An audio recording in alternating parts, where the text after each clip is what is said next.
Dumating na sa Brunei Darussalam si Pangulong Ferdinand R. Marcos Jr.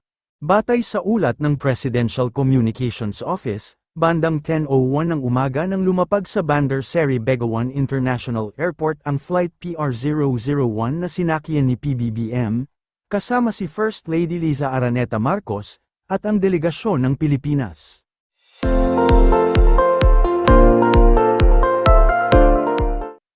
Inaasahang lalagda ang Pangulo sa isang Memorandum of Agreement na may kinalaman sa tourism cooperation. Bahagi rin ng kanyang 2-day state visit sa Brunei ang pakikisalamuha sa Filipino community sa nasabing bansa. Maliban sa turismo, inaasahang mas palalakasan din ng pagbisitang ito ni Pangulong Marcos ang kooperasyon ng dalawang bansa sa usapin ng seguridad at agrikultura. Maraming salamat sa ating kalihim ng Department of Foreign Affairs sa kanyang pagpakilala. Magsiupo po. Kasama din po natin ang Speaker of the House of Representatives, Speaker Martin Romualdez. Importante po na kasama natin ang ating mga kongresista dahil po marami po tayong hinihingi ng mga pagbabago sa ating mga batas at ang mga bagong batas na ating kinakailangan upang maging matibay ang ating mga polisiya para sa ating ekonomiya at para sa ating lipunan. Kaya po ay lagi ko po siyang sinasama para makita niya kung ano yung mga pangangailangan, hindi lamang sa Pilipinas, kundi pati na sa ating mga OFW. Andito po, kasama din po natin ang Secretary ng Department of Agriculture, Secretary Kiko Laurel. Nandito po siya dahil alam niyo po, naging priority po sa ating pamahalaan ngayon, sa ating administrasyon, ay ang agrikultura. At ngayon, habang nandito po kami, ay kaninang umaga, naglagda po tayo ng Memorandum of Understanding sa gitna ng Pilipinas at saka ng Brunei Darussalam. Kaya po, ito po ay tutulong sa ating sektor ng agrikultura. Kasama din po dyan ang ating paglalapit sa ating mga kaibigan dito sa Brunei upang sila ay ipaliwanag at ipalaman natin sa kanila kung ano ang mga pagkakataon na mga investment na pwede sa Pilipinas. Andito po ang kalihim ng Department of Trade and Industry, Secretary Fred Pascual. Ganon din po at meron po tayong kasunduan sa gitna ng Brunei at ng Pilipinas tungkol sa itinatawag na people-to-people na exchange na sinasabi. Kasama po dyan sa people-to-people exchange ang tourism. At alam naman po natin ay napakaganda ng Pilipinas at sa ating palagay, ito'y malaking dapat natin ipinagmamalaki sa buong mundo upang naman ay tayo sila ay makabisita at makita nila hindi lamang kung gaano kaganda ang Pilipinas, kundi kung gaano kababait at gaano mapagmahal ang mga Pilipino. Kaya po nandito po ang Secretary ng Department of Tourism, Secretary Cristina Frasco.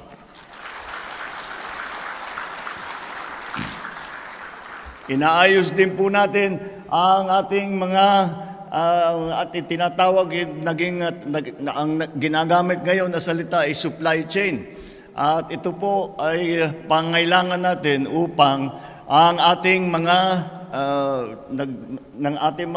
mga magsasaka, ang ating mga manggagawa, lahat po ng produkto nila ay makarating sa merkado kaagad at hindi masyadong mahal, kaya't kailangan ayusin po ang ating transportation system, hindi lamang para sa ating mga produkto, kundi na rin para sa ating mga kababayan. Nandito po ang Secretary of the Department of Transportation, Secretary Jimmy Bautista.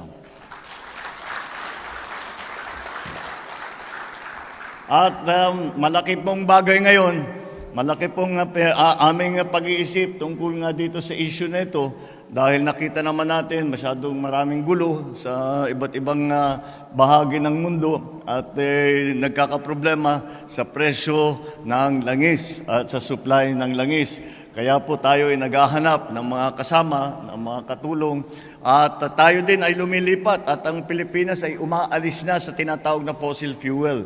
Yung coal, yung mga langis, yung crudo, lahat po yan. At tayo lumilipat na rin sa tinatawag na renewable. Ang renewable po yung mga wind energy, mga solar energy. Ang namamahala po dyan ang ating Secretary of the Department of Energy, Secretary Popo Lotilla. Sa dinami-dami ninyo na OFW na galing Pilipinas, ay talagang kailangan natin bigyan ng isang departamento na walang katungkulan kung hindi alagaan ang kalagayan ng ating mga OFW. Ito po ang pinakabago na departamento sa ating pamahalaan. Ito po ang departamento na talagang tumutugon sa sitwasyon ninyo, mga OFW, sa mga problemang nahaharap sa inyo kuminsan, at sila'y tumutulong. At ito po ang namumulong ngayon po, dahil po ang unang naging sekretary po dyan ay umaong na at sayang naman at siya talagang nagsimula nito. Ngunit mahusay din ang ating sumunod na Secretary of the Department of Migrant Workers, Secretary Hans Kakdak.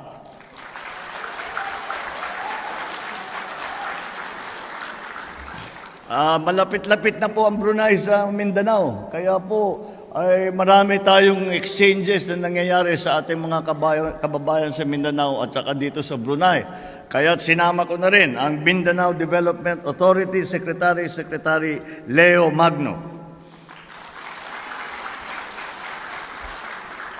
Tayo po ngayon ay umikot po kami sa nakaraang isang taon kalahati. Marami po kaming pinuntahan na bansa upang ganun din ipaliwanag kung ano ba talaga ang ating mga ginagawa para sa ating ekonomiya. Ano ba yung mga opportunity na pwedeng mapagsamantalaan ng ating mga kaibigan tiga-abroad, na magdala sila ng investment, magdala sila ng kapital, magdala sila ng trabaho para sa atin at palagauhin at pagandahin ang ating ekonomiya.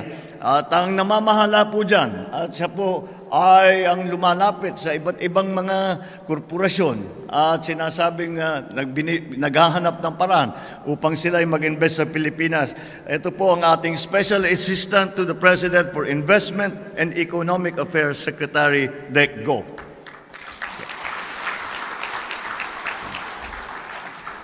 Siyempre, ang ating ambasador na siguro kilala ninyo lahat, ambasador ng Pilipinas sa Brunei Darussalam, Marian Jocelyn Tirol Ignacio.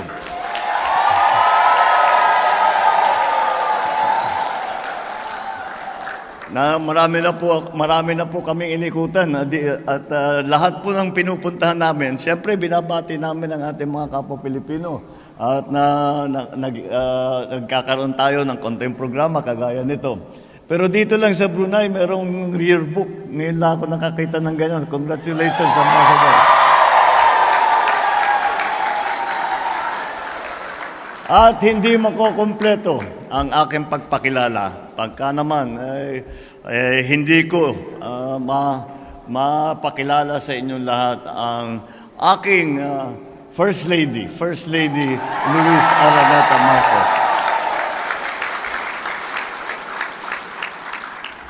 Ang aking mga kasamahan sa pamahalaan at lalong-lalo na sa inyong lahat na aking minamahal na aking kababayan na OFW dito sa Brunei, magandang hapon po sa inyong lahat.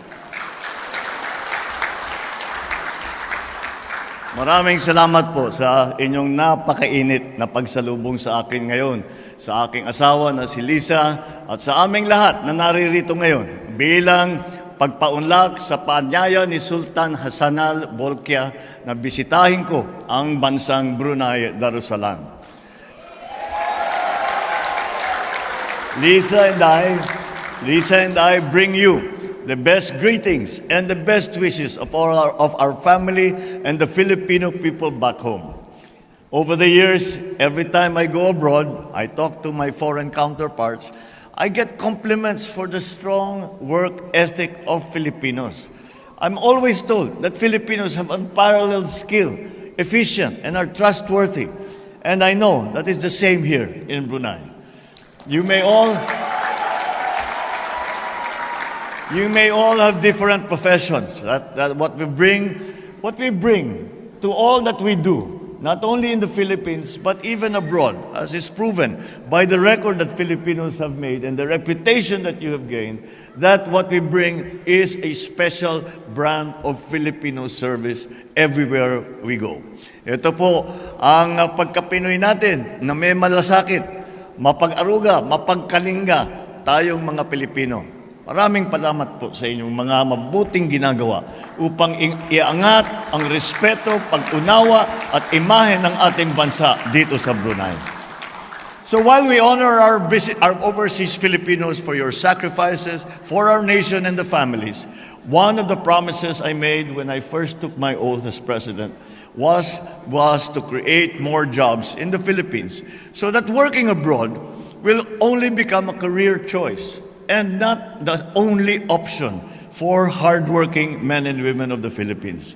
Mabuti po siguro na ibalita ko na sa inyo na ngayon pa lamang bilang pambungad ng aking mensahe noong nakaraang 2023. Nakapag-approve na po tayo ng investment na umaabot ng 1.26 trillion pesos. This is a remarkable figure surpassing the trillion peso mark. This achievement surpasses our initial optimism when we set ang una naming target ay sabi namin 1.15 trillion pesos, ngunit ito'y umabot na sa mas mataas na numero. To far exceed this mark by reaching 1.26 trillion pesos is a clear testament to the growing confidence investors place in fostering their businesses' growth within the Philippines. Upon full operations, the projects are expected to produce 49,030 jobs for Filipinos. Alam po natin na kapag masigla ang ekonomiya, maayos ang kabuhayan. Things are looking up for the economy. Bukod sa mga remittances na nanggagaling sa inyo, sa ating mga OFW, I also encourage all of you to someday to return and invest and set up your own business at home and in the Philippines. Isa sa mga prioridad ng gobyerno ay ang agrikultura.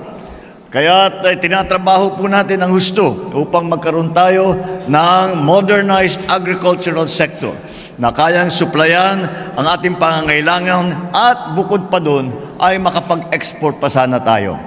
I am relentlessly pushing and prioritizing the development of our agricultural land and our agricultural sector. I cannot say it enough, I cannot emphasize it enough, but we really need to invest in the development, productivity, and modernization of our agri-sector. By building infrastructure, improving market linkages of our farmlands will yield not only crops, but also opportunities that create ripples of positive effects throughout our nation. Ang layunin po ng ating pamahalaan ay kilalanin ang agrikultura bilang catalyst o mbitsa upang para sa ating ekonomiya. Itataas natin ang produksyon ng mga produktong pang-agrikultura. Pagtitibayin po natin ang tinatawag na value chain ng agricultural sector. Sunod po sa aking listahan ay naging iay ang infrastruktura. I've said it before, uulitin ko na. We will build and we will build better and we will build more. I seek to widen the focus of infrastructure development to allow for growth in far-flung municipalities. Ayaw po natin nakikita na sa Maynila lamang, sa Luzon lamang ang lumalago at gumaganda. Kailangan po wala pong naiiwanan kahit na sa lalupalop na napakalayo ay nararamdaman nila na meron silang pag-asa, na merong mga opportunity, na merong tumutulong sa kanila na pamahalaan para pagandahin ng kanilang buhay. So we go to the underdeveloped areas of the Philippines, and this we will open up through the construction of roads and bridges, as well as an efficient means of transportation, including the expansion of railway services and including connectivity and access to means of communication so that no part of the Philippines is outside of its reach. Pagbalik po ninyo sa Pilipinas, we hope to also welcome you to a new and upgraded Manila International Airport as we embark. Dahil sinimulan na po natin, dahil nakakahiya naman po, yung airport natin napabayaan na ng husto.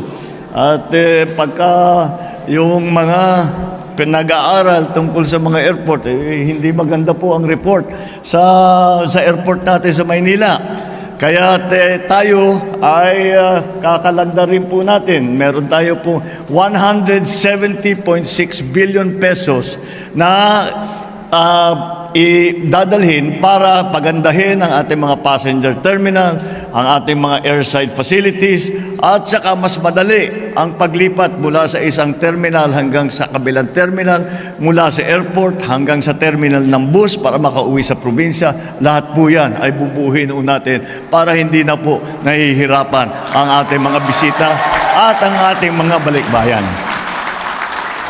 Ito siguro ay tatagal ng mga 15 years. Pero itong mga bagong pagpapaganda ay inaantay natin na maramdaman na natin next year na siguro. Infrastructure will remain a very high priority as it helps drive growth and it helps drive employment. I am also committed to shifting to renewable sources of energy. Kagaya po ng aking nabanggit, ito gagamit po tayo ng wind power, yung mga windmill, yung geothermal, yung biomass, wave power, hydroelectric power generation, para magkaroon naman tayo ng mabilis na pagbalik ng ating kuryente pagkatapos ng kalamidad, ng mga pagka may bagyo, magmelindol, may baha. Para naman mabawasan ang maging casualty natin kapag merong may ganyang mga pangyayari. In January of this year, we launched Bagong Pilipinas. This is a powerful and unifying framework of ideas, of values, and beliefs that aims to inspire our nation to come together, to strive in earnest towards elevating the Philippines to new heights, rooted in a very clear and wholesome awareness of what is already ours and a shared vision for what we would like our future to be.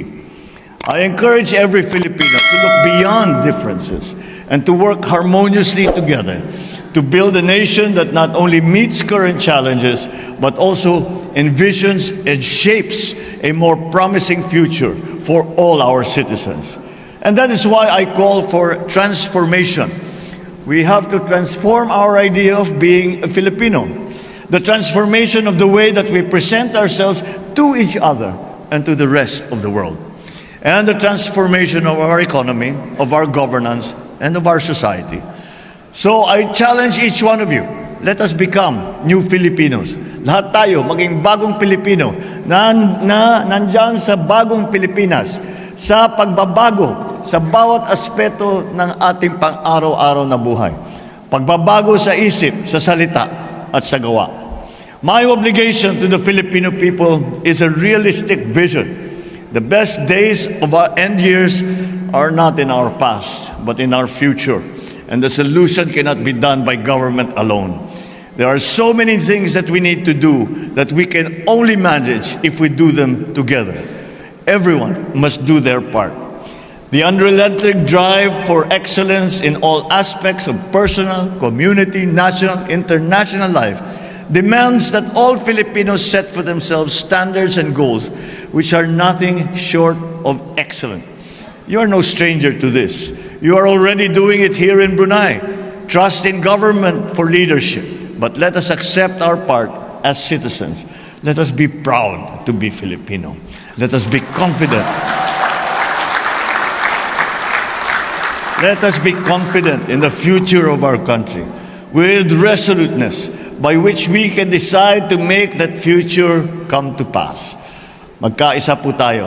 At ako ay malakas po ang aking loob na pagkapatuloy ang suporta ninyo sa ating pamahalaan, sa isa't isa, at sa ating minamahal na Pilipinas, ito po ay magiging matagumpay.